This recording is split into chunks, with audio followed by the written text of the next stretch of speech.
webcasting to the world. Do you remember the moment you saw yourself in God and God in you, and you were one with the universe and God and everybody? Knowing the truth about the gospel. You were one with the prostitutes and pimps and priests and kings, and there was nobody on earth that was better than you nor less than you. That we are all righteous. And no one on earth was any less in Christ than anyone else. That's Mike Williams, and this is the Gospel Revolution. Hello, this is Daniel Rouse. Would you welcome with me again the founder and president of the Gospel Revolution, Michael Lilborn Williams. I'm so sorry. Daniel and I have been talking, and he's just talked in this low register, and it doesn't really show. And then he tried to do welcome. I'm an evil man to sit here and laugh at you. I'm going through puberty again, I guess. Oh my goodness. I really am not a nice person. So, Daniel, what a day we have in front of us. Goodness, Al, you think it took 5 pages on program before last? Nah. We can't even begin to put a bow on this, and it just keeps getting more exciting. I want so much to move away from any subject about what we just covered, and we've gotten messages of people congratulating us for handling it the way that we did.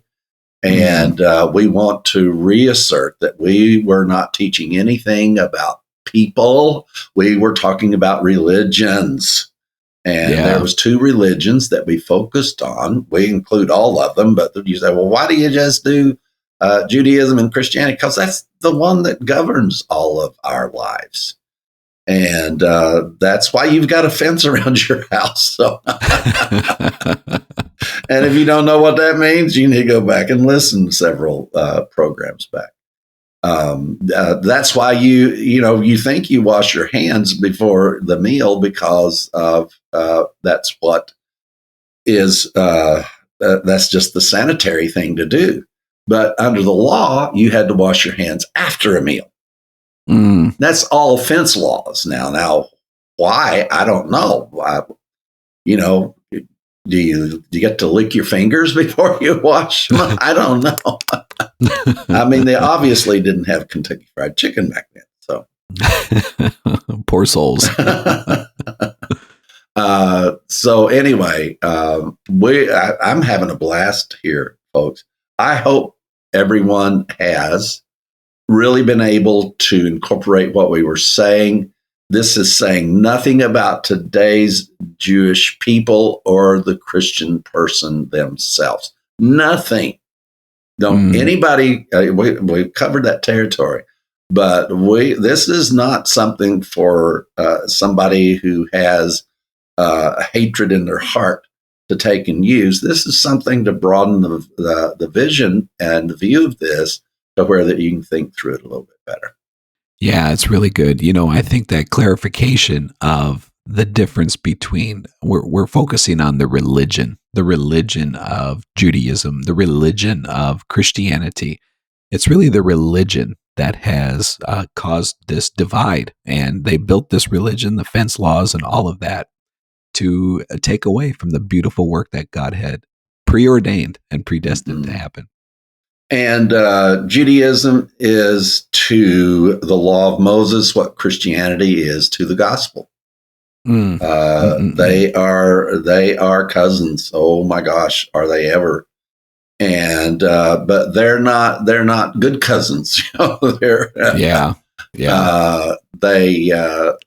They find a place to get along, but other than that, and it's just like with Christianity. I've said this for so long, and we kind of watching it play out now, that every time in history, at least, every time that any religion has gotten a consolidated position of any power throughout the Dark Ages, I mean, they'd pal up with anybody. Once they got the power, then they turn on each other. And now we're seeing that's happening a little early. Because just the smell of power is now causing them to turn on each other. So we got a little taste of that last week. And doubting who's a Christian. You're not a Christian. I'm a Christian. So we're glad to say that both Mr. Evans and Mr. Carlson, you both are holy and righteous and perfect. Amen. And everybody we mentioned, they is that. So they is that. Not gonna be, not hope you get it. We don't doubt you're holy and righteous and perfect. So that is the foundation of where we begin to start with peace on earth. There is no other starting point for that. Now, you think we've got it all figured out? I told you, I'm really glad I am not in any position to make any decisions for anybody's life. I had one person who you'd know if I mentioned them, but I was really shocked. I've been hearing these echoes of this over the last few weeks, especially. And suddenly I start getting these communications that very familiar things is that, there never was any such thing as sin. And oh, wow, it's like, okay. So instead of being like, well, no, that's wrong. You know how we all are. But I didn't say a word. I said, oh, really? I said, yeah. So tell me more about what you've learned. And so at the end of the conversation, well, not at the end, because the conversation has never come to an end, and the friendship will never come to an end. And I don't know where they're going to land. But where they land is not going to be influenced by me. Now, folks, you don't know what a wonderful, peaceful place that is. I do not have a stake in the outcome of their evaluation of the gospel and what they believe and don't believe. I'm not involved in beliefs at all. We're sharing the gospel with you. What you do with that is completely yours. Don't get me in a thing where you think I'm going to debate you about what you believe. Now, if we're in a debate, I will debate, but it'll be a formal debate. That's very purposeful. But once you've decided to believe something, Daniel's experiencing that in his own family right now. Once you've decided to believe something, you've got to decide not to believe it. Nobody can decide not to believe something for you. Yeah. So, I'm in this communication. They finally said, wanted to ask me kind of that thing, And so I asked, well, are these ideas things that you've come up with in your own research, or you listen? And then they told me, no, they've been listening to Bishop Spong, and, it went down the line of all the mystics. There were about 5 of them, and I had no clue. And, but we don't control what people listen to. I can encourage them to keep listening and listen well. And, but look for the gospel in it. And if you decide to go that way, I'm not going to talk you out of it. I'm not going to unfriend you unless you become combative or condescending, and I'm moving on.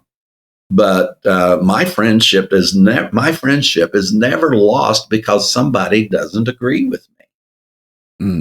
It's how somebody treats me. That's what's going to determine whether or not somebody is going to have part of my life.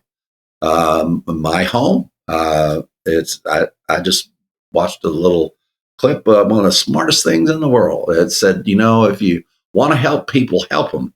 But your home is your home. And I'm telling you, I've made this mistake so many times. They said, help people.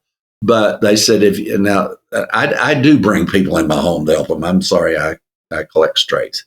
And, but I've made one mistake in doing that. It's like, why has this so many times lead to difficulty? It's because I've said, this is your home.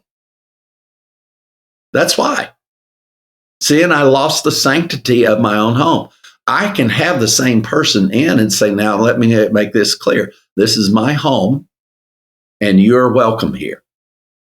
But don't ever tell somebody that your home is their home, because it ain't going to work. Listen to years of trying that. I thought I was just being the bestest, nicest guy, but I was the one creating the landmines that got set in the first. So I'm responsible for all of the stuff that I've experienced, that to the negative. I've had a lot of wonderful experiences. Boy, I tell you what, folks, life is a learning experience. And sometimes you just got to listen to old people. And then sometimes you got to just walk it out yourself. I mean, look at the difference between King David and King Solomon. King David committed adultery one time. Solomon industrialized it. Like father, like son? I don't think so. And then he tells us he did all of that just in the pursuit of wisdom. You know, how many thousands or hundreds of wives and concubines does it take to find out one's enough, you know? But he just had to, you know, it was for wisdom's sake, you know, and I don't doubt that it was. I'm not saying I doubt what Solomon said, but it shows you what trying to find wisdom through experience is, and finding wisdom as David did through eternity, through the knowledge of Christ. You can either have wisdom through the knowledge of Christ, or you're going to have to get it by experiencing everything under the sun first, because you're not going to have any wisdom about the thing unless you've experienced it. So, oh, Mike, you're telling everybody, no, I'm telling you, you don't have to do that. You can listen to me. There's a lot of smart people out there, folks, and I don't mean to listen and obey. We're not talking about obeying. We're talking about listening and considering. So, yeah, this is very kind and gentle exchange, and it was pretty on the nose. This is what I think, and that's it. But then I was like the way that I was handling it said, but I want you to show me whether it's right or not. And it's like, no, that's not my job. That's not my job in your head. My job is to stand here and share the truth with you. Let you see it, understand it. We'll take any question. But if you've already declared what you think, we're not in a battle with you about what you think. Please. And we can be greatest of friends, and you be Hoboken Hamanakani. That's a real religion. I was wondering. I thought you were going to say I was one of those. So Hoboken Hamamanes, you can stay the way you are, and we can be best of friends. We can work out at the gym. But my home is my home. Your home is your home. Now that we've gone through all of this wisdom, Daniel, what are we doing today? Well, with all of that wisdom, I think people need to start sending some money in, because it's pledge drive. Well, how about that? With everything that's been going on and the information we've been sharing, Michael, I really think it is priceless. And the bottom line is, and I think we really dealt with that last week, is the core of everything we do is to show the world that God is at peace with them, and God loved them. He expressed that love towards everybody, and everyone is equal. There is none greater, there's none lesser, and all are righteous. Well, that was a good show. Amen. So call Michael at 832-318-9339. You looked at me just like Don Bartlett used to whenever I was delayed on saying. Or you can go to gospelrevolution.com, hit that donate button. We do appreciate everyone's effort to help us get this message out. We do. And, I was thinking people must not understand if we are not having enough to come in to meet monthly expenses, how are we making it? That's because of about 3 or 4 people in the gospel revolution. I'm telling you, it is, and these are not wealthy people. They're hardworking people, and but boy, if they hear that something is needed, they take it to heart. They send their wife to the bank, and we've got to get. Mike said they need money, so we're sending money. So I'm really wanting to do this to say, you guys, please stop it, because this needs to be spread out a little bit more. And for those of you that support on a monthly basis, whatever it is you're giving, I know that that's what you feel you can afford. But we're going to ask you to stop and reevaluate. If you're doing 100 a month, can you do 2? Can you do 150? If you're doing a 20, can you go to 40 or 50? Because these we need to get this smoothed out in a year-to-year basis. And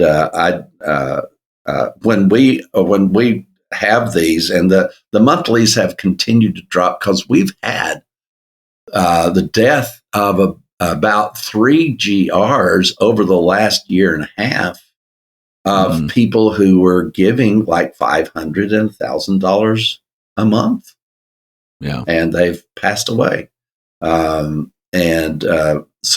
the younger generation that is listening, and you are able to do this, then let's do it. Come on.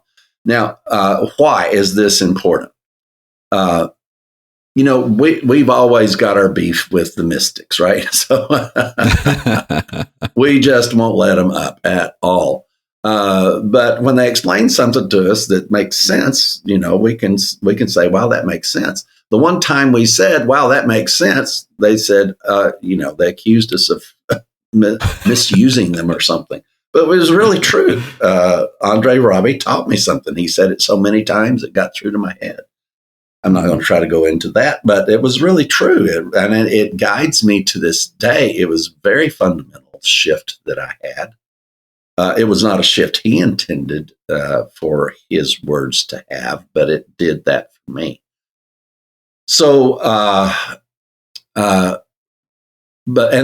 like this would say, they're always talking about love, love, love, love, love, love, love, love, love, love, love, love, love, love, love, love, love, and they carry a expression on their face all the time. And I certainly can't do that today. No, boy, you can't. You are out of the kingdom. So, but they do. It's like this. I'm just watching spaceships pass over the sky, and I am just, it's always so gentle motions, and and then the whole crowd starts. We've been through all that, so yeah, and more than you could ever imagine. So we had all this outward expressive things, and I've obviously lost all control. So, but I know the love of God. Daniel, I was thinking about this in the last couple of days. Paul said there was a way to know the love of God. Yeah. He said that hereby know we the love of God, in that Christ died for our sin. Now, our mystic friends say there never was anything such thing as sin.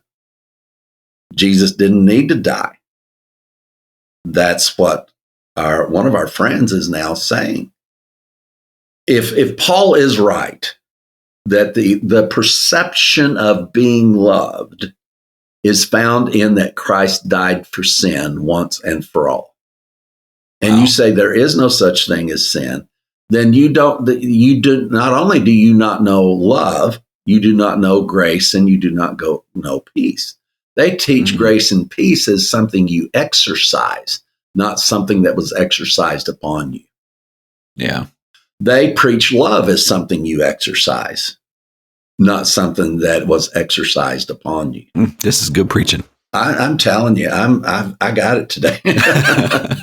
Love is not what we do; it's what God did. Oh, come on. Grace is not what we perform; it's what God performed. Mm, Peace is not what we perform; it's what God performed in Christ. yeah. And yes, a sacrifice for sin. Yeah, it's crazy, but yeah, you're just spiritual.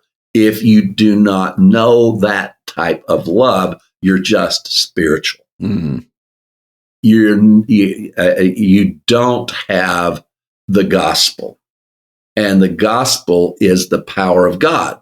So, what is the power of God? It's the power of God unto the salvation of the soul. yeah.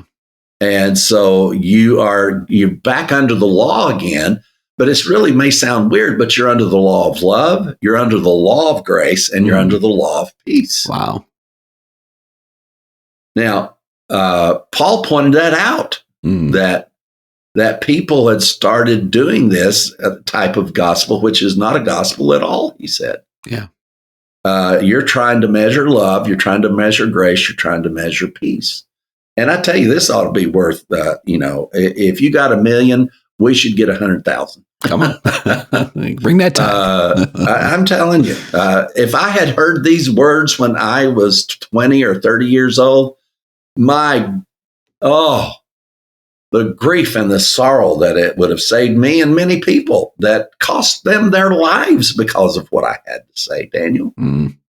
Now, you reconcile that. And if you don't know that you're loved, even when you have caused someone's life to end or been one of the elements of the loss of their life, maybe the linchpin, the straw that broke the camel's back, it wouldn't have been all. But hey, what if the straw had not touched the camel's back? Well, Mike, no, you were just the straw so without the straw, the camel's back wouldn't have broke. Right. So and thank you guys for trying so hard to assuage me of any feelings of guilt, but I don't have any feelings of guilt. I have feelings of responsibility. That's why I'm doing what I'm doing. I took responsibility for what I did. That's why I'm sitting here with Daniel. Well, I kind of like Daniel. So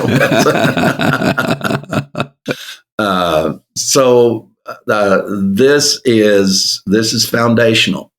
The only way that you can know the love of God is to know that God dealt with sin in the body of Jesus Christ once and for all. There is no other way to understand the love of God. Yeah. No. Oh no, Mike, I'm so, if you just got this revelation, I've got such a download of love. I just can't stand myself. No, you got a download of performance. Now you've got something to achieve and to do and to act and perform. Back to your little self-righteous self that you were before you heard the gospel the first time. Yeah. Did I just say that? Yeah, you sure did. So that means if you are giving, if you are supporting this ministry, I know why you're doing it. Because you know the love of God. Yeah. We tell you you're not going to get a freaking thing out of it. Right. God's not going to pay your bills. He's not going to fix your kids. He's not going to fix your body. He's not going to do anything for you because you support this ministry. This gospel is really what you are supporting. It is not going to stop bad things from happening to you. We are not going to speak glowingly of you. We're not going to give you a hall in the sanctuary and put a plaque up on your pew or goodness. You get nothing out of it. I got a coffee mug we could send him. That's as far as we're going, Daniel. But if you want a coffee mug, and coffee mugs, like I took, after keeping my sister for 3 years, I kept Carla told me to take anything I wanted out of the house. My sister had a beautiful home and a lot of stuff in it. And I took 2 coffee mugs. Mm. And it was 2 of her favorite coffee mugs. And like this morning, I reached and I grabbed, I don't always use that coffee mug, but I've got to where that anytime I get a coffee mug, it started out with, okay, so yeah, I just want to remember my sister. Mm. And because it was wonderful. I appreciate everybody's such wonderful words of me being a champion and all this for keeping my sister through Alzheimer's. She was Alzheimer's 13 years before I started to go care for her. And it was tough. I agree. But oh my God, the joy that I had in taking care of my sister. I don't know what happened to me. I'm not a caregiver for anybody. I want to be taken care of. But every time I reach and I get a cup now, oddly, it's winter scenes. She loved winter scenes, which Daniel just sent me a very harsh, beautiful picture of a winter scene from where he used to live. I think that's not where you are, right? Correct. Yeah. And he was rejoicing that he wasn't there. A beautiful scene, though. My goodness, absolutely beautiful. But when I reach for the cup in the morning, I say, "Good morning, Gail." Mm. And that's all. Does she say good morning back? Not that I can tell, but I mean, if she starts saying good morning, I'll just be happy that she is. Because I don't know what happens to you after you die. Mm. I do know that eternity and righteousness live forever. Mm. What happens to you? I haven't a clue. Yeah. I've got some hints. Do we know each other? I don't know if we know each other. I don't know if I'm going to see Gail. I don't know any of that. Everything is going to be a surprise to me. And those people that disagree with me about my gospel is saying, oh, yes, you're going to be surprised. I have to tell you something cute. Evelina and we were in the car yesterday, and she asked me the question. I love these questions these kids come up with. She said, "Do you think it's real when people tell these stories about dying and going to heaven and telling us what heaven is like?" I said, "Baby girl, I really don't." And she says, "Oh yeah, good. Me neither." And then she said, "How does anybody know what heaven was like?" I'm like, we can only imagine. People can only imagine what something like that is like. And then she goes on and she gives me this imagination. Well, this is what I think it would be like, And she pictured this stairwell into the clouds, and she said, and then there's a guy standing there with a book, and he's got in his book all of these things that you did right, you did wrong. And she goes through this whole thing. And I said to her, well, that sounds more like Santa Claus than heaven. And she laughed and she says, "Yeah, well, what's the North Pole like?" And then she goes through this whole thing, what it would be like. And she's like, "And I think Santa Claus is this, and this is what the North Pole looks like, and this is what Santa's workshop is like." And she goes through this whole thing, and she's like, "What do you think it's like?" I says, "Well, wow, I would imagine it's probably something like that if I imagined." An imagination, wild imagination. But the point is, and I talked to her about our imagination. We can only imagine these kinds of things because isn't that beautiful? We really don't know. We don't know. Yeah, and that is the comfort of life, is being comfortable with what you don't know. Yeah. My goodness, no matter how much you know, ask Solomon. If you think that what you know is supposed to give you peace, other than just one piece of information, experience in this life, knowing about how this life works and doesn't work, and if you work a long day, you get a reward, and you don't get a reward, or you have have sex all day long as much as you want, or get drunk as you want. And you pray as long. It's like Michael has two different worlds. No, they're the same world.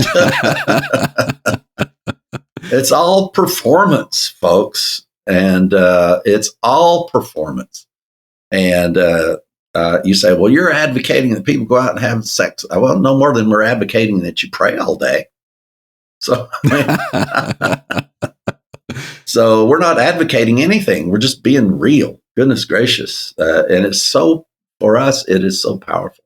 So for those of you that are contributing, I want you to know that I know that there is only one logical reason for you to give your money to this effort. You know you are loved. Yeah. End of story. And we appreciate you sharing that. Again, if you want to make that pledge, you can call Michael today at 832-318-9339. Or if you prefer, you can go online, gospelrevolution.com, and hit the donate button. Again, we appreciate everything you do. And again, our goal is, we love the one-time donations. We appreciate it. But if you can help us get these monthlies up, that would help us sustain what we're doing on the long term. Yes. I have to tell you guys, I go through just a little bit of trauma every time Daniel says, call our number on. And you might think that it's trauma because of who might call. But my trauma is an experience with Don Bartlett. We were, and Don would love that I'm telling the stories. And if he doesn't, that's okay too. So anyway, Don had a bone to pick with me, and I could never figure out what it was. But he showed it. He didn't say it, but he would show it. So he told me, Michael, I need you to say that number immediately after I say and call that number on. And man, I'm telling you, I was up to the microphone ready to go. And he said, call this number on. And I immediately did it, but he threw something against the wall, shoved his chair back from the desk, and just threw his hands up. I was like, so every time Daniel says, call this number on, that's what I go through every time. It's the most anxious moment of my life is call this number on. And now you know the rest of the story. And that's so funny because in the editing to fix that little space, it takes a half a second. I know. No, yeah, it took way less time than it did to throw a freaking fit. Oh, that's funny. Well, today, Michael, our show is titled Broken by Design. And we want to talk about the covenants that were broken. And we want to talk about the promise. We have done a lot of teaching through the last couple years about the difference between all the promises of God are in him, yes, and in him, amen. And we ferreted through every single time that the word promise was used in the Bible. And we discovered that never was it a plural promise. No. It was always singular. And that singular promise is righteousness. Yeah. Now, just last night, I know you do it too, because I text you a thing and you said, hey, I saw that. I watched Christian television last night. Mm-hmm. And I watched Kenneth Hagin for a little while. And then I got a phone call. And then after I got off the phone call, there was New Life Worship. I forgot the pastor's name, but he was preaching. And that was one of the things he said, a word is filled with promises. And I said, no, it's not. And what did he say? He kept saying it. So you threw something against the wall and shoved your chair back. Hey, I should have. But Michael, Christianity is filled with promises. Well, God promises he'll heal you. God promises he'll provide for you. God promises he'll heal your marriage. God promises he'll give you peace. God promises. And Michael, the only promise that really matters is the promise they reject. The only promise that's guaranteed is the one that has all of these conditions. And that is the promise of righteousness. Righteousness is the promise that was promised. It was the promise that was guaranteed, and it was the promise that was delivered through Christ. And that righteousness is what will give you the stability to not go around making promises you can't keep. Yeah. People just feel Promise me. Promise me. I do. No, you're not trapping me there. It's like I am going to do my level best. But I'm not putting myself in a position of telling you. And look at the promise that's made at weddings. Yeah. Oh, promise me. Oh, promise me. I'd like to hear you sing. But I think we'll pass. But 55% divorce rate, at least. And half of the rest of them wish they were. And the other half can't get a divorce. And there's probably about 5% of happily married families. And now my numbers are probably off a little bit, but that's the way I see it, right? And that's the way I've experienced it in my life, is that how many people have I been around that have these enduring marriages? I can count on one hand the people that once they got up in years that they looked like they were happy. I don't know what happens behind closed doors. Yeah. But I'm telling you, only 50% of the married couples that I've known, or 5% of the married couples I've known, it seems that the people nowadays, I know lots of people who have not gotten married and they have beautiful relationships. Now, what that means, you'll have to figure it out for yourself. But that's just the truth. Why? Because you've not made promises. Let's do this. We'll do it until it doesn't work anymore. Yeah. And that's like the covenants. We have that covenant, and all of the covenants are filled with, you do this, you do this, you do this. And what is that covenant? I promise I'm going to do this. And when I do this, then the other one says, okay, when you do that, I promise I'm going to do this. And all of those promises, and Michael, this is what God showed us through man's ability to keep these promises. We can't do it. It don't work. We just cannot. It does not work. So the power of it doesn't work. It don't work. I'm going to stick with my original statement. Don't work. It don't work. The power of that is immense. To come to grips with the fact that it don't work. Yeah. Because why? We're not trying to work anything. If it don't work, be glad. Yeah. Can I say that again? Yeah. If it don't work, be glad. Yes. Because on the other side of it not working, you may find out what love, grace, and peace are. Come on. And the power of that is just immense. And it's structural power. It's internal fortitude. It is mental and emotional structure for the mind, the soul, the brain, the heart, whatever you want to call it. Of course, we know that the heart is structurally sound, and it is whatever's left over is what needs to develop some structure based on the structure of the new heart that the whole planet was given at the cross. How in the world was the whole world given this new heart? It was through the cross, folks. And that's why if you do not accept that at this point, Christ died for the sin of the world, you do not know the love of God. And you're not going to structurally assemble on the inside to be able to do anything. I've watched these guys' videos, and a couple of them we've mentioned already.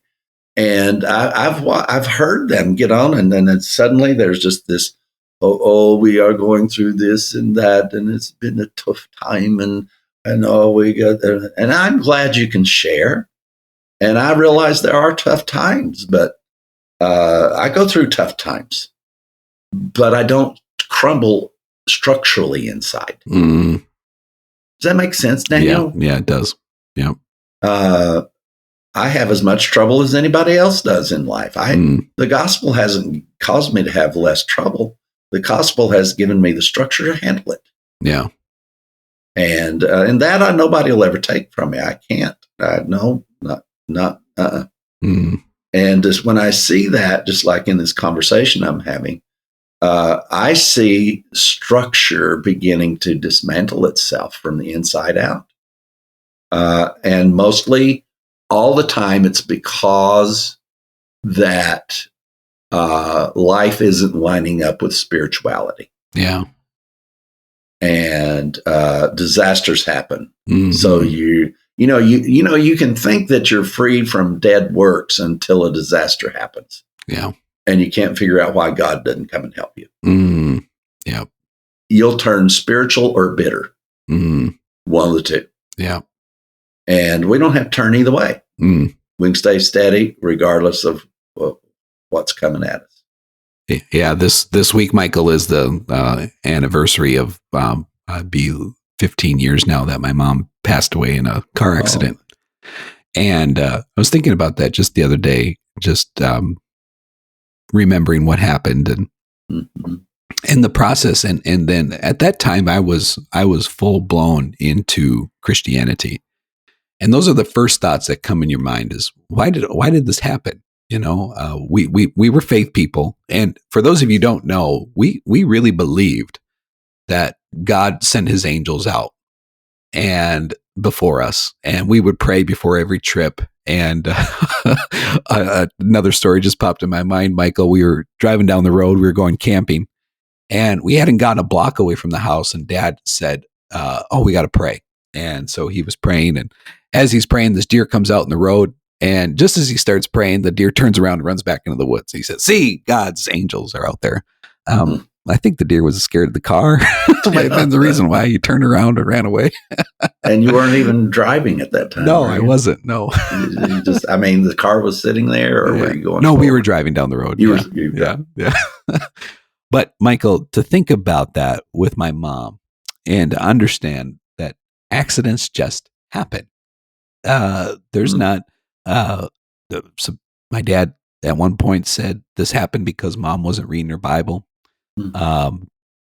Other people had other reasons why, then the thoughts were about the other car that crossed the center line. What was he going through? And they have to have a spiritual reason for these things to happen other than just realizing. And this is the realization I came to.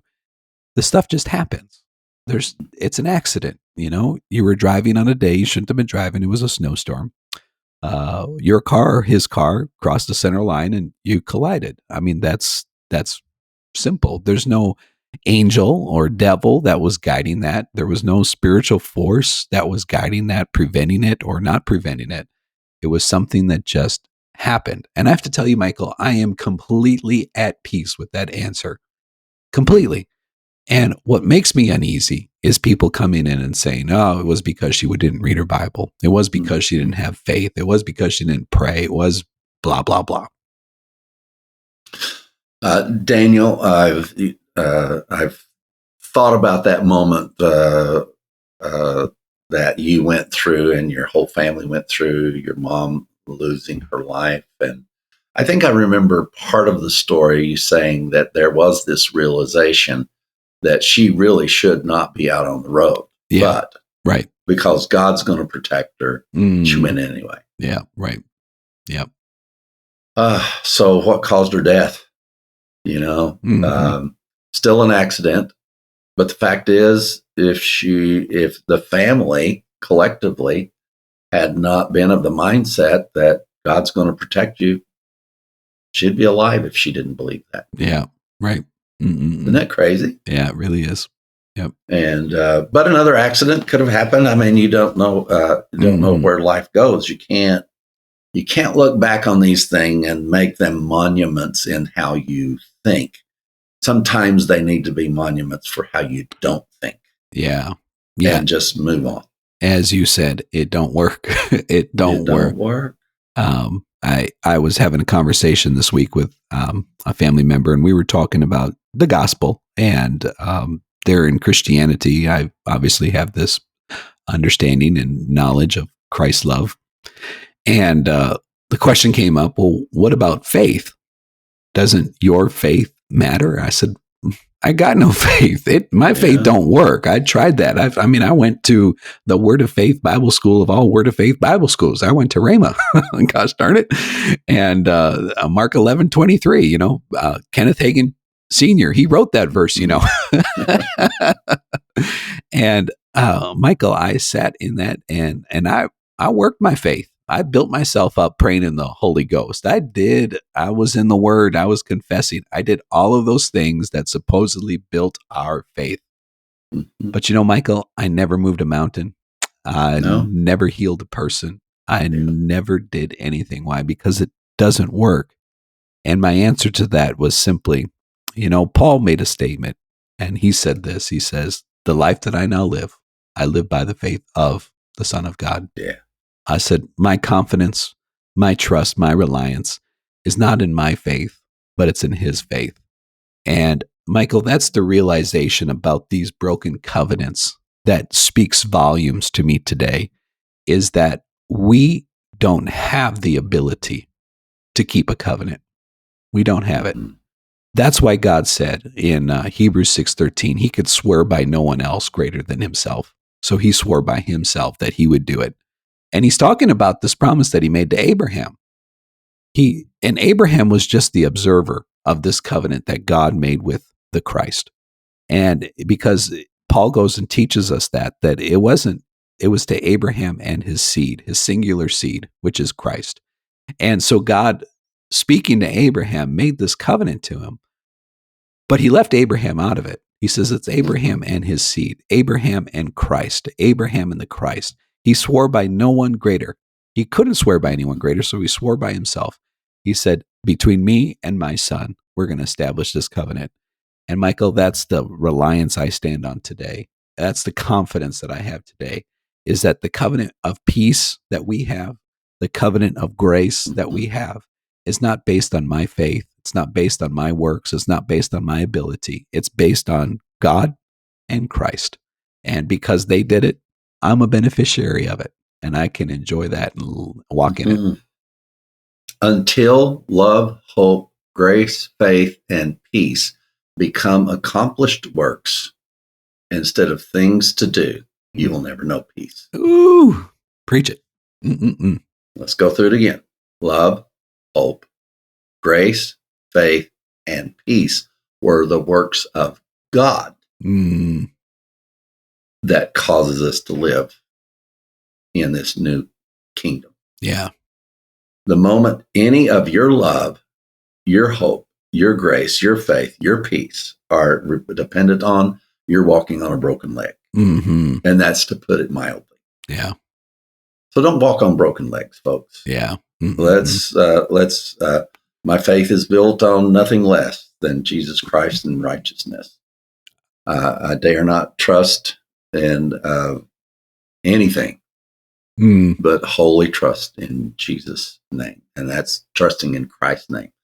I'm trying my best to less and less use the name Christ, Jesus. Yeah. Because it wasn't his name, And if you watch Jimmy Swaggart, goodness gracious, he weeps buckets of tears over just something about that name. And I realize that it's the idea, but the idea is built on a fake name. Just call him Christ, call him Josh, something. But and we're not making a sticking point out of that because it's just so much a part of our thinking. We know what we mean when we say it, and it's not the same thing that others mean when they say it. Yes, this line, Daniel, so we've been tracing this incredible line of the scepter. And so we had the question, so where, we see the scepter at David. We see it with David. And we see that incredible statement that scepter is going to stay there until Shiloh come. And but then you're supposed to be following the lineage. But see, this is what we want you to understand today. This is what we want us to understand today, is that the lineage is spiritual through promise. Yeah. It is not genetic nor is it physical through any group of people. Ooh, that's good. It left David and went directly to Shiloh, to Christ. Mm-mm-mm. Because look at David's son. If David's son, Solomon is fascinating to me. Like I said, all I ever wanted was enough wisdom to be able to help people. Somebody pointed out, well, are those books that Solomon is attributed to Solomon writing them? Are they part of Scripture? Well, not according to Christ. I mean, he said the law, the Psalms, and the prophets. There are no kings in those books. Oh, but Mike, the law include. Well, now you can say anything you want, and there's a million different ways to look at it. But the law is the first 5 books of the Hebrew Scriptures. The Psalms is the Psalms. When you got somebody saying Psalms specifically, they are also specifically leaving others out. Yeah. And when they say prophets specifically, they are specifically leaving others out. Mm. So now we're not going to fight about it. We're going to quote all of them. But when it comes down, push comes to shove, if we've got to really know something, we may learn something, and you can learn out of all of them. We've been learning out of Psalms. There's something to learn there. Mm. But Solomon doesn't teach you about Christ. Ecclesiastes. Yeah. Not the Book of Solomon, but the 3 books that Solomon wrote, and including Ecclesiastes and the Song of Solomon, right? Mm. And Proverbs. Solomon didn't tell you how to have a relationship with God. Solomon was trying to teach you how to live life and what to expect and what not to expect. His first writing said, expect everything out of doing good and everything bad out of doing bad. Yeah. Right? Mm. His next one, I can't remember which one comes next. Was it Song of Solomon or Ecclesiastes? Well, I think they say Song of Solomon's like one of the oldest books. So I think it would be. So it would have been a young man. Yeah, it sounds like a young man. He wouldn't have been singing about these towering ivory bosoms. In his old age. And I'm going to stop right there. I've got 100 things I want to say.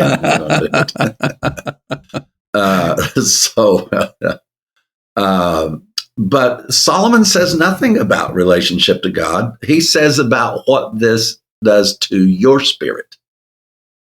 Vanity and vexation of spirit. And we went through that in detail. It's not talking about the Spirit of God. It's talking about your spirit, the spirit of the man trying to perform them. And his whole analysis about God was just, it's a gift of God to enjoy what you do. Yeah. That's the whole thing about God in all of Solomon's writings. The rest of them were about what happens and does not happen, as I've said in Proverbs. And he said, no, that don't work. Yeah. And but he was determined to find out what would and what would not.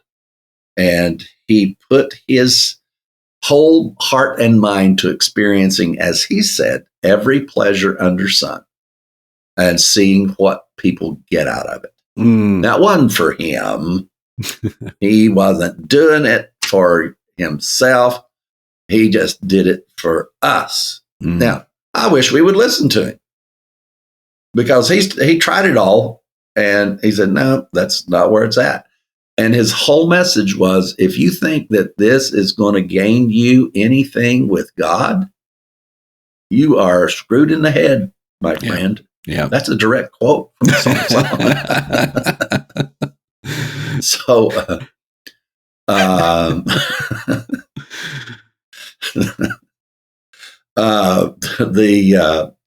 So just knowing the power, and it's the 1,000-year reign that has caused us to put this in its order, right? Yeah. Because we know that Shiloh, I remember it's just been a few months ago, we finally realized Shiloh didn't come in the incarnation. Shiloh came because the implications of Shiloh coming is when the scepter would pass. Mm-hmm. Yeah. And that scepter did not go to Solomon. Right. and the decline from there. Now, that just was the beginning. Mm. It declined into utter chaos. Daniel, do you have anything there that shows us that through this time, and Solomon started reigning in like 970 or something, and David started reigning at 1000 BC, and then from Solomon, it looks like Solomon as king really didn't have it. In fact, he totally rebelled against anything about God. He experienced all of his wives were of different religions. Yeah. And he tried every one of them. Mm-hmm. He didn't just try the women, he tried their religion too. Yeah. So you could hardly say that the scepter passed to a person when we look at a person like David, who represents restoration from all these things. Yes, David committed adultery. And now people try to justify people being called to God. Yes, they're called to God, even though they did this and they did. That's just justification, folks. It's not, nobody's called of God specifically to do anything today. And we're all gifted, but it's not a calling gifting. Yeah. You got it. Everybody's got it. Everybody's has part of God in them. All of God, part of God, however you want to measure it, is not up to me. But the thing of it is that we all carry the divine. I hate saying that because it sounds mystic, but that statement in itself is true. We all carry the divine. The difference is they say we carried it all the way from Adam. The difference in the gospel is that we all were imparted and became part of the divine at the cross. Yeah. They just can't give Jesus credit for anything. It just kind of, it gets caught in their throat and they can't say it. Yeah. Michael, I think that's the big key that helps me understand the scepter is that it's a divine governance. It's a divine governance. Yeah. It's not a human, man tried that. We talked about a little bit about that last week about the Hasmonean priesthood, about how it was this combination of priest and king. And we learned this week that was all done through violence. I mean, that was very violent. It was forced. Maccabean War. Yep. And that was out of Judaism. That was a religion that was built. This authority. I mean, we read that last week, Matthew 23. Your Pharisees and your scribes sit in the seat of Moses. And all of these authorities that were put in there by man. Well, what that neglected was the heavenly governance. And then we have this other character that's introduced, and Apollos teaches about this in the book of Hebrews, Melchizedek. Yeah. And Jesus is after the order of Melchizedek. I can read that in Psalm 2 about King David, that he was after the order of Melchizedek. And what is that? That order of Melchizedek is that king and that priesthood. But it also is, as you mentioned earlier, he had no bloodline. And that's the divine intervention. Yeah. And this scepter wasn't passed through the bloodline. Oh, thank you, Daniel. It was something that was divinely placed. And that's why the reign of Christ, the 1,000-year reign of Christ, is so crucial to this understanding, because it wasn't the men, it wasn't the people, it was the Christ that was there the entire time. So we had this question about, so where was the scepter before David, right? Yeah.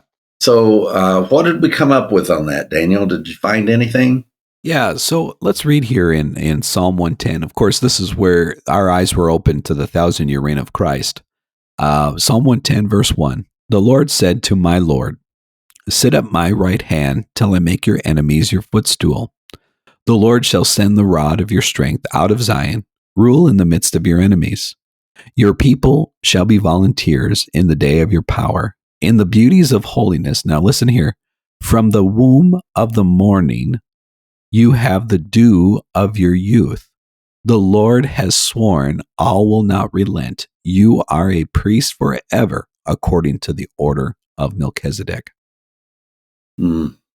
Well, one thing that struck me in that I've never thought about was, Jesus called the Pharisees enemies, Mm, and it says that he ruled in the midst of his enemies. yeah. So for that 1,000 years, the eternal reign was continuing in the midst, but not of or in what was called Judaism.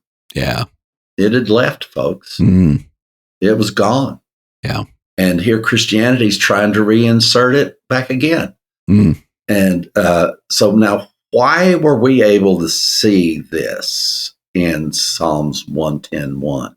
Because it says that all his enemies would be made his footstool. We had already resolved 20, 30 years ago that was the cross, right? right. Yeah. And it took us 30 years, folks, to connect the two. Mm, And now it is, it's like there's no debate about it. There's no argument. Now everybody says everything because we've never seen the 1,000-year reign, and they thought it started at the cross, and after 1,000 years, it's like, no, I guess it wasn't, or maybe it's just a millennial. Maybe the millennium is like Peter said, 1,000 years is a day, and a day is 1,000 years.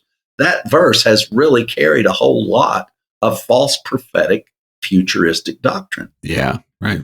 And Peter's statement is wrong. He didn't quote anything about Scripture. He was trying to make up an excuse for why Christ had not already returned. Mm, And that excuse is still used today. yeah. One verse keeps falling back. I mean, you can prophesy he's coming back tomorrow. Bam, 1,000 years is as a day. Oh, well, it didn't happen. Bam, well, 1,000 years is a day. He's coming back this Saturday. Bam, doesn't happen. Oh, 1,000 years is as a day. Well, he's coming back next year. Bam, you got something to fall back on. 1,000 years is as a day. And it's like, come on, folks, give it a rest. Mm, The man didn't even quote the right way. Didn't even say that. And we rely on the Hebrew Scriptures for direction and for the instruction. That's what Paul told Timothy. The Hebrew Scriptures were profitable for doctrine, reproof, correction, and instruction in righteousness. mm-hmm. And that's where we find our understanding about righteousness. It's the Hebrew Scriptures. That's why everybody misses it at the cross, and they've ditched Jesus. They've ditched Jesus because they don't know the Scriptures. Yeah. You can't know the Scriptures and ditch Christ. Mm, You can't do it. He's everywhere. We also found that the scepter did not begin at David's throne. It kind of goes back a little bit, doesn't it, Daniel? yeah. Well, that's what it says right here. It says from the womb of the morning. That's where all of this took place, from before morning.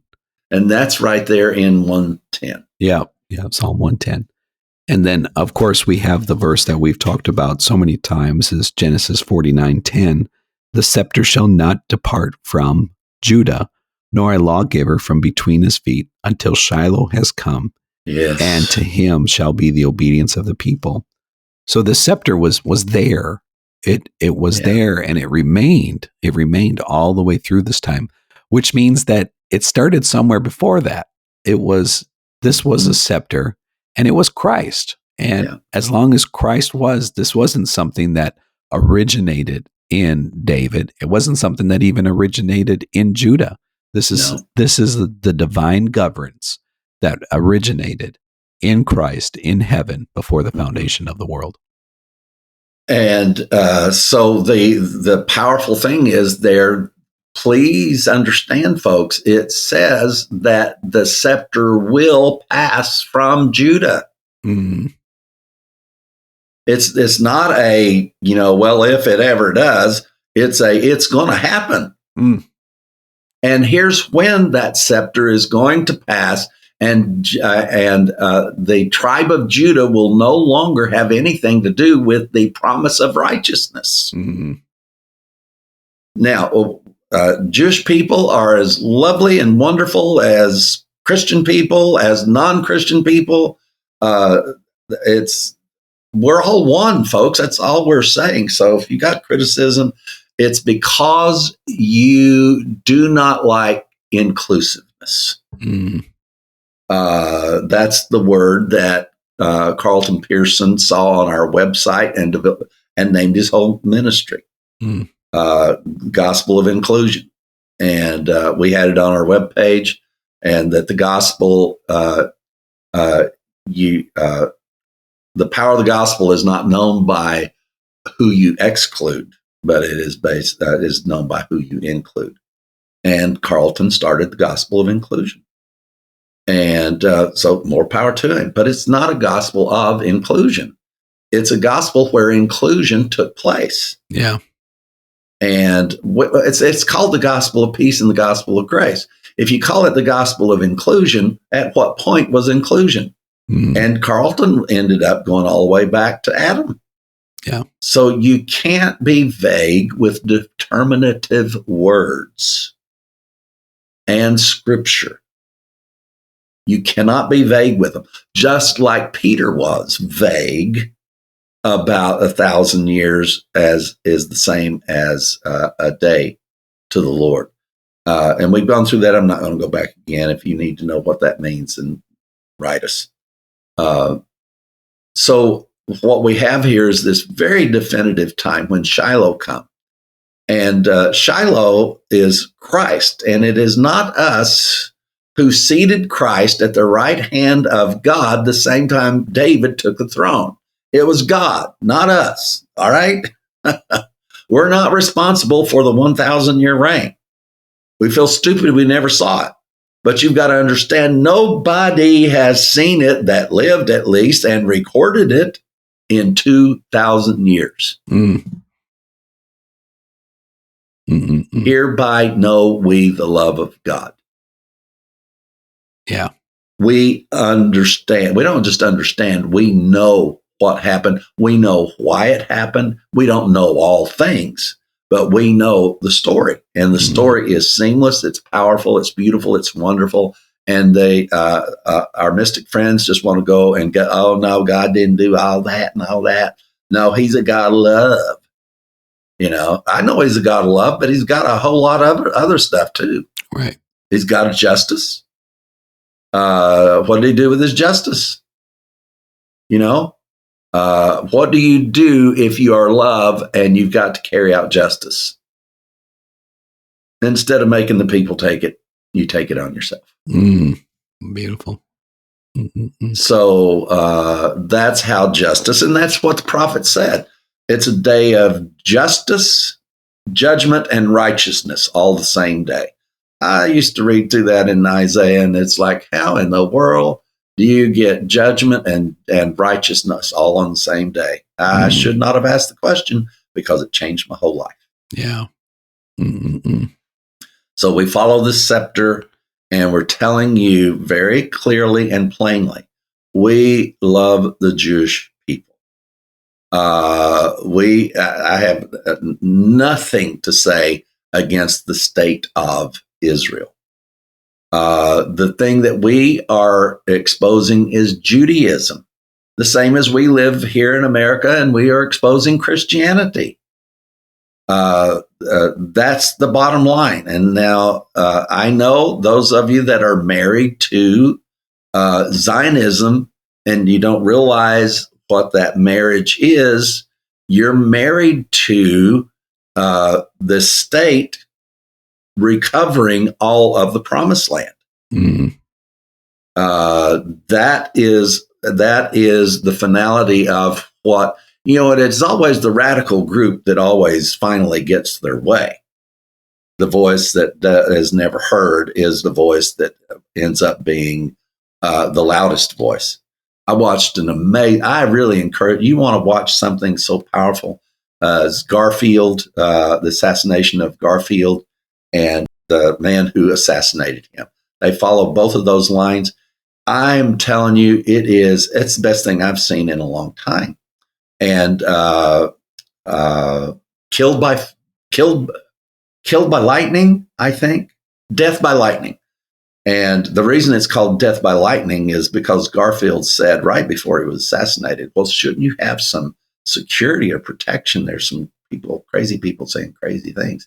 He said, assassination is like lightning. If you go around trying to avoid it all the time, then, you won't do anything.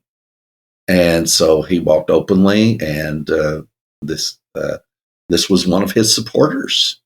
But this guy was a supporter of anybody where he thought he was going to be able to have a prominent place. He was mentally ill. But gosh, if you want entertainment, goodness gracious. Now you got to realize it's me saying entertainment, so you're not going to be on a show. Let me entertain you. That's not what you're going to be on. Although I like those shows. But this is a forgotten assassination, a forgotten presidency. He was president for 3 months. And then lingered and was killed by his doctor. He lived, I think it was 50 days after he was shot. And Alexander Graham Bell was called in and tried to find the bullet with his new electric device.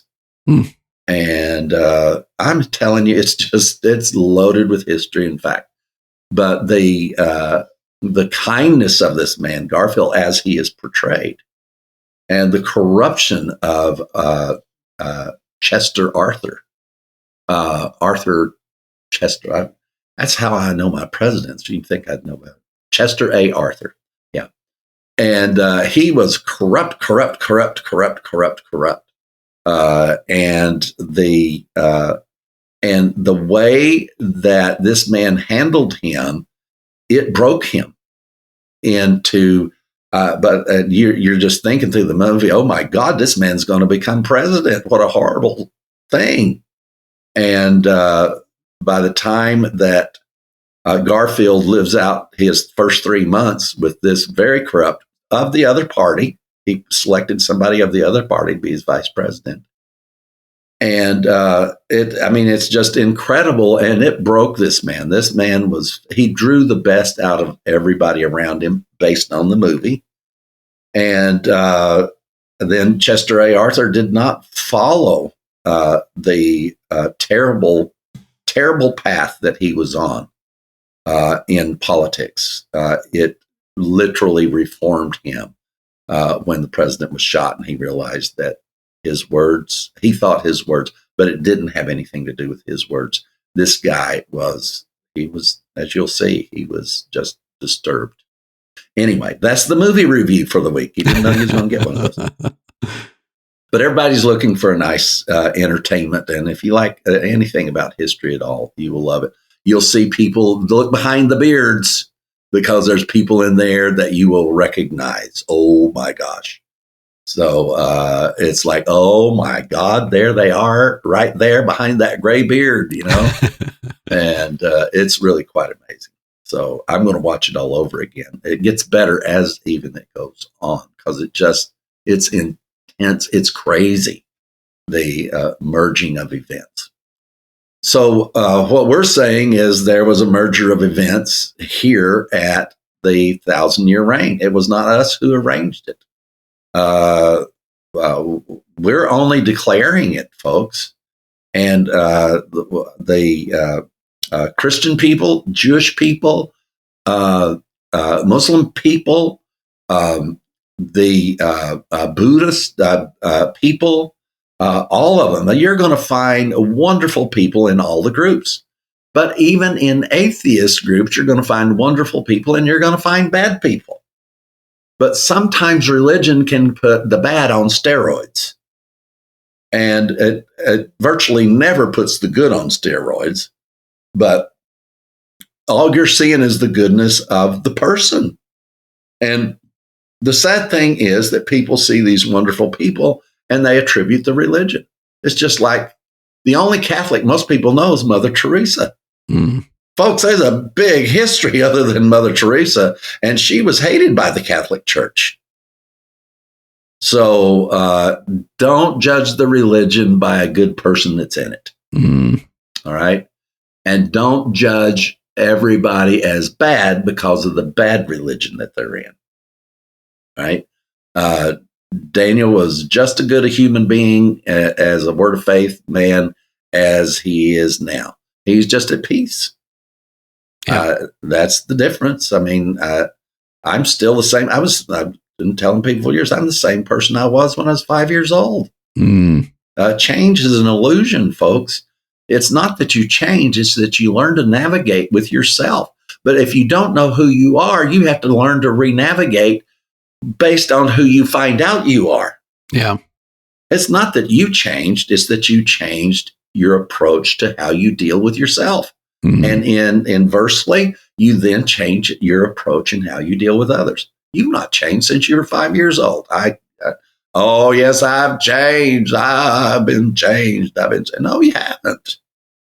You learned, just like your dad was an alcoholic.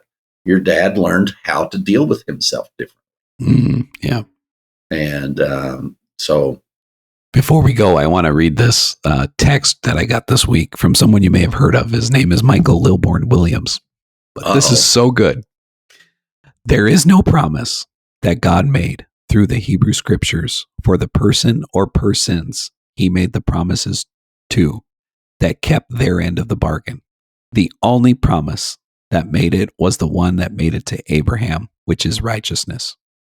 If Christ had not taken the throne at David's coronation, even that promise would not have made it to the incarnation of Christ.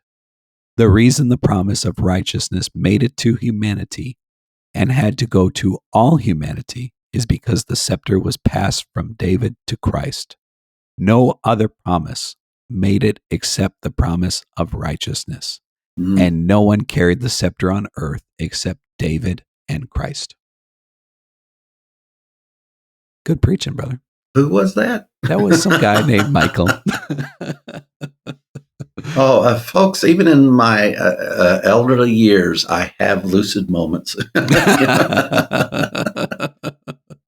Oh, goodness. Hooray, Michael. Thank you for that. We also got a couple of messages from people who listened to last week's program. And they acknowledged the sensitivity of what we were talking about. They were all very grateful that we expanded the focus a little bit. We had no intent of resolving the Middle East crisis. But if there's going to be a crisis, you need to know the big picture about the crisis. And that's all we really did, is back up and show you the bigger picture. And thank you, those of you that have encouraged us and told us that we did do a good job. We're open to anybody that says we didn't do a good job. That's quite all right. Yeah.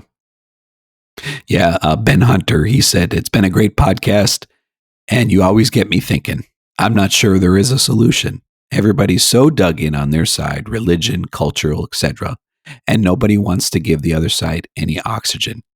It's strange being a GR in that I feel like I'm on the sidelines watching events unfold, wondering how different the world would be if we all understood that everything was accomplished at the cross. Wiser words were never said, because that's what we've been saying for years, that the gospel does. It turns you into an observer. Yeah. I'm telling you, it doesn't make you inactive, but you observe first. If there's something you can do, you'll see it. Yeah. But everybody jumps headlong and I'm on this side, I'm on that side. Well, why don't you observe for a little while and watch and see? My problem is I've observed so long, I don't want to be on either side. I just don't. And as I've said with you guys, and this is as far as you'll ever know, I really do agree with both sides of our politics, and I think things that no side represents. But even the things that I agree with on either side, execution of it, I don't see anyone executing it. The idea to where that it is functional, feasible, and attempt to bring people together. Yeah.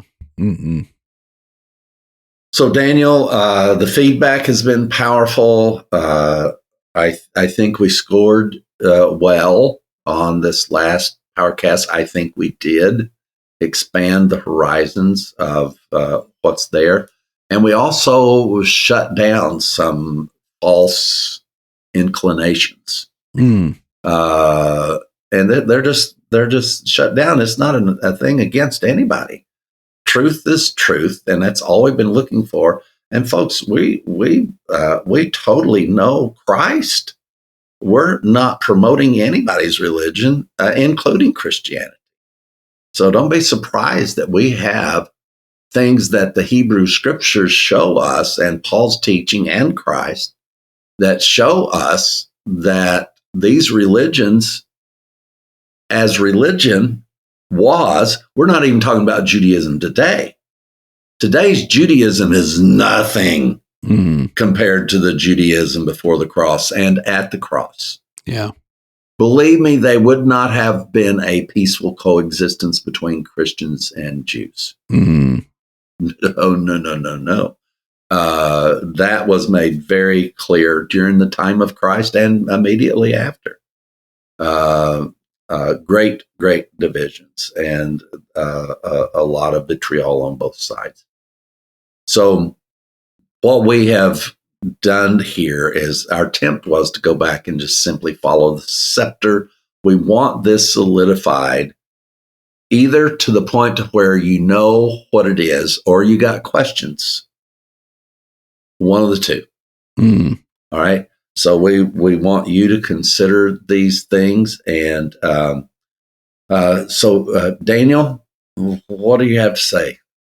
You mentioned earlier a couple lyrics from the old hymn, "On Christ the Solid Rock I Stand." And as we were going through this, I pulled it up and just glanced through some of the lyrics, and I thought that would be a good read before we close out here today. My hope is built on nothing less than Jesus' blood and righteousness. I dare not trust the sweetest frame, but wholly lean on Jesus' name. On Christ the solid rock I stand, all other ground is sinking sand. All other ground is sinking sand. When darkness veils his lovely face, I'll rest on his unchanging grace.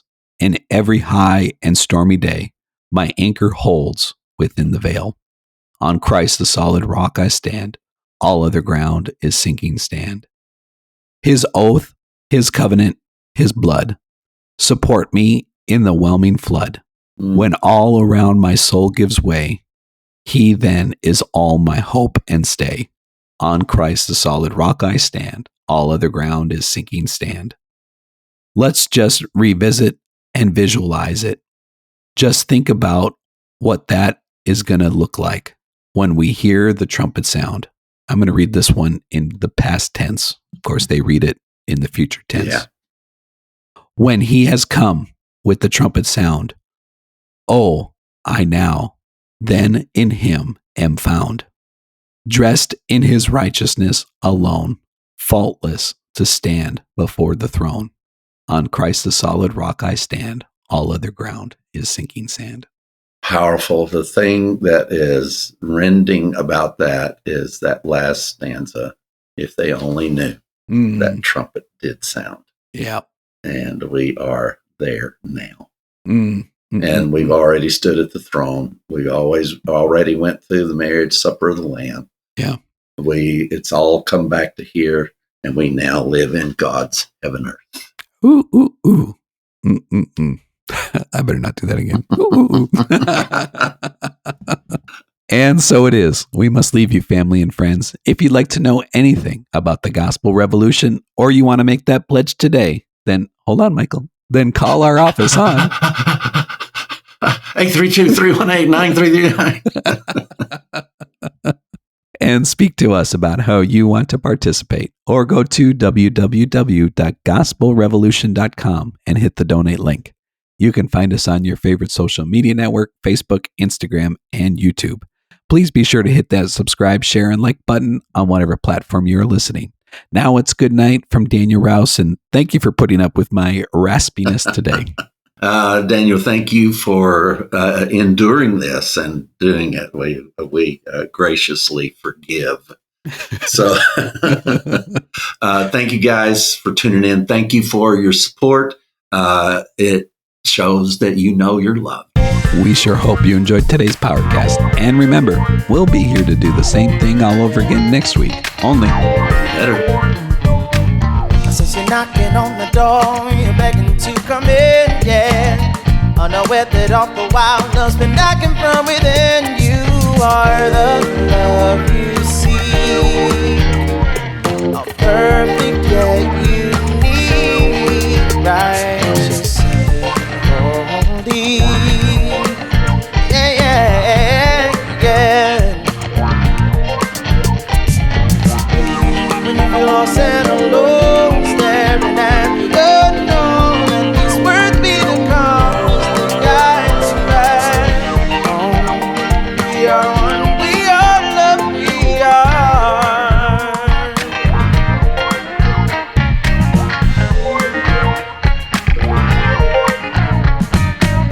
Know where you gotta be, nothing to complete. It's not a thing that you need, you're the love. Just remember to breathe and take a second off. Look, I'm just trying to remind you that you're perfectly divine, flawlessly designed.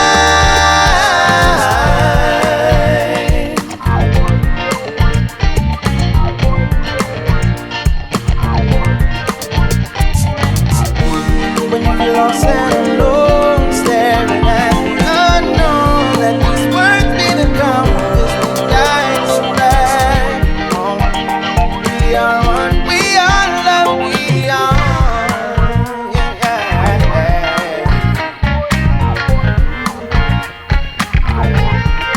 We are love.